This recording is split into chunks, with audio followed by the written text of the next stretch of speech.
Welcome back to the Flying K outside Nome, Alaska. It's kind of a beautiful day today. 8 below, 12th of December. It's the 12th day of our little build challenge here. I thought I'd give a kind of a weekly update where I got this week on my 1946 Taylorcraft project that we're calling Hoopty. Out in the distance there you can see the sun. That's about as high as it's going to get on the horizon today, and we'll have it'll be up for about 4 hours and 6 minutes today, and then it'll go back down. The good news is we're about 9 days from the winter solstice, December 21st, and then we start adding hours of daylight after that. So we're winding down to our darkest point of the year up here in Alaska, and we'll be quickly gaining daylight after that. So let's head back into the shop and I'll show you where I got this week. Alright, back in the shop, back in my 1946 Taylorcraft BC12D 85. This week I got the repair panel fabricated and built to repair the hole where the old tachometer went. As you can see, it kind of laid over I can set it up here. This is where the old one was, and that was the old tachometer location. So it left these gaps kind of looking in behind the panel, and it just was kind of cruddy. They used to have, the original one had oil temp and oil pressure. If this was original and I had all that, I love that old tachometer. I love the way all that stuff worked. I would never have messed with it, but being that somebody prior to me has already hacked it up, I figured I'd just get rid of it and make my own piece flush with the panel. And then I can mount my GPS mount. I'm gonna go with a Garmin area like 660, something kind of small to set up here right in the center of the panel.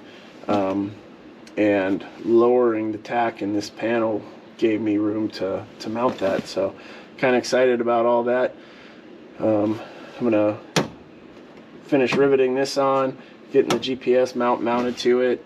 Probably got to poke a hole through here to run wires.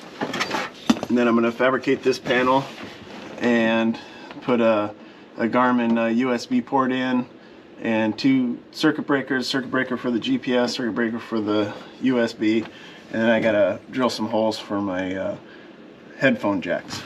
So that's what I got done this week. I was out here pretty much every night this week. Spent an hour or 2 out here every night getting stuff done. Yeah, so that's where I'm at.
Okay, I got my GPS mounted to that panel.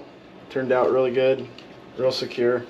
I'll take it back apart and we'll, I gotta drill one more hole for the lead to go through, probably off to the side here. And then it's time for prime and paint for this guy, and then I can mount it up. I guess one little tip for me, in that little video you saw that I kind of clamped it in place and got it to where I wanted it, and I drilled one hole, and then I drilled a hole, took it back off, tapped it, put the screw in, tightened it back down, then went to this hole and then drilled it, took it back out, tapped it, put that screw in, then drilled this hole, then drilled these two holes once you got this thing fairly located. Don't fall into the trap of trying to locate this and mark all 4 holes and do them at one time. That I'm not saying you can't do that, but I rarely have that work out to where these holes aren't off for some reason. It just takes a little extra time to run your fasteners in and out, or Cleco something up and Cleco it back, or whatever. Just take the extra time. You'll save yourself a lot of frustration. You won't be redoing parts if you do it this way. Anyways, it's my little tip. So that pretty much is the, other than the painting, into this project. And since I'm going to be painting this, I want to make the other panel, get that fabbed up so I can paint everything at one time. So that's where we're at. Oh, and I'm really liking watching everybody else's builds and what everybody else is working on. It's really cool, really inspiring. Great group of guys. This was an awesome idea. I like sharing, and I like watching other people share. So learning a lot from everybody, and always learning. It's fun. Let's just keep it up.